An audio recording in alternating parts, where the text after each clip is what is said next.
£448, over twice the cost of the Literacy and the Numeracy Review.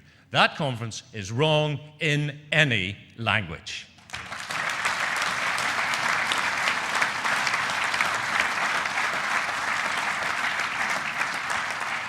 The words I want to hear from an Ulster Unionist Education Minister are very simple.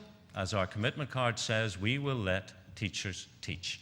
And they'll do it to bring out the very best in every child who walks through the front door of every school, no exceptions, boy, girl, urban, rural, rich or poor. We will support them, nurture them, and empower them as our own, because they are our own.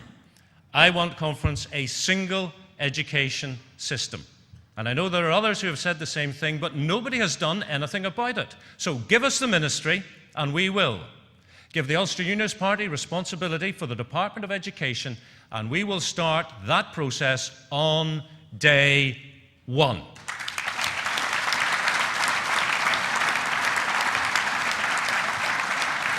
And that will be 100 years too late. The evidence is stark. Our first education minister, Lord Londonderry, he wanted a single education system in the 1920s, but he was thwarted. 45 years ago, the Belfast Telegraph published an opinion poll. 65% of young people wanted to end segregation in primary school education. 70% wanted secondary education to be mixed. That was in 1968. How often will the mood of the people be ignored by those in charge?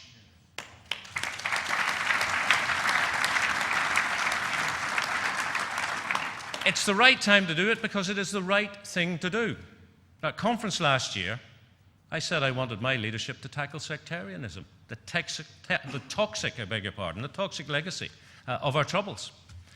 Educating our children together from the age of 4 will inoculate them against the poison of sectarianism. I can put it no more simply than that. And I challenge the Catholic Church and all churches and all interest groups, tell me what your problem is with a single education system, because I cannot see an issue we cannot resolve.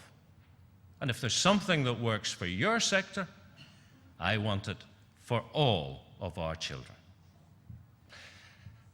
Earlier this year, we produced the commitment card, and this morning you heard what it means to some of our younger members. Well, I see it as a first step. And the next is to learn from history and let the card develop and evolve into a pledge.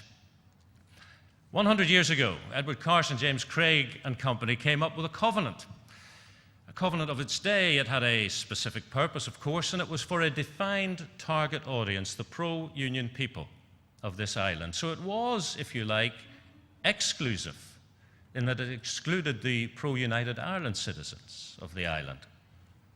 It is time for a new covenant, but this time an inclusive one for everybody, Unionist, Nationalist, Republican, and as leader of the Ulster Unionist Party, I want to agree a new covenant with the people of Northern Ireland. A covenant that recognises that we can do better for all our people by shaping a fairer education system, a stronger economy, better housing, and a health service not only free at the point of delivery, but with delivery points that are accessible and appropriate to the needs of our people. These are changes that will improve our quality of life, increase our standard of living, and give us hope and confidence that we can do even better again.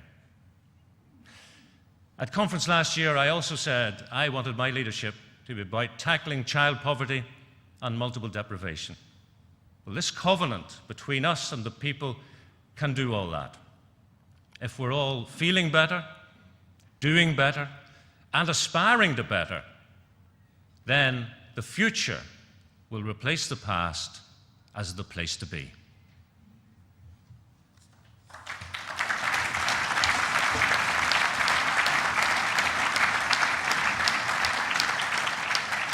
When I say this to the pro-union community, it's time to get in the front foot. It's time to be confident, but also to be generous, to demonstrate a generosity of spirit. I'm not the sort of unionist who feels threatened by an Irish tricolor. I subscribe to the paraphrase of the great poet John Hewitt, who talked of himself as an Ulsterman, as British, an Irishman, and European. Think of it, Ulsterman, Irishman, British and European. It's a much more complicated but honest worldview than the old orange-green Protestant Catholic, and it's where I am conference. I'm an Ulsterman, I'm also British, but I don't want to miss out on my Irishness, the sort of Irishness that makes me think very unchristian thoughts when the England rugby team are in Dublin. But I'm also British and proud to share that identity with the Asians and the Africans and the ethnic minorities around the UK. And I'm also European, and particularly when the Ryder Cup golf is on the television. So, in conclusion, conference, what I offer is this: an international mental health centre that will be a fitting legacy, offering practical help to those worst impacted by our troubles, something that will help many get back to work and regain the sense of purpose in their lives that they lost the day the troubles came knocking on their door. I offer not just the vision but determination to create a single education system starting the very day we take the ministry.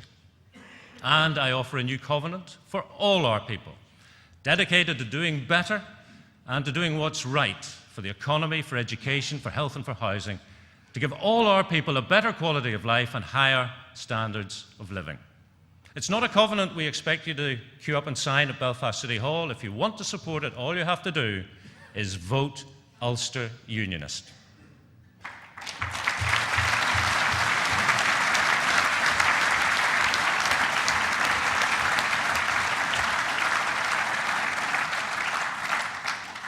Northern Ireland lost one of its global figures this year in Seamus Heaney. With his indulgence, I would rather leave the last word to a great poet from these shores, John Hewitt, who I've just referenced. John Hewitt said this: "Patriotism has to do with keeping the country in good heart, the community governed with justice and mercy." Be in good heart, conference. And next time you go to the polls, encourage your friends and your neighbours to demand justice, to demand mercy, and to demand responsible government. And remember, those values can only be delivered by a party that puts Northern Ireland first and does what's right for Northern Ireland. Thank you very much.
Thank you very much indeed, Mike, for a very inspiring address.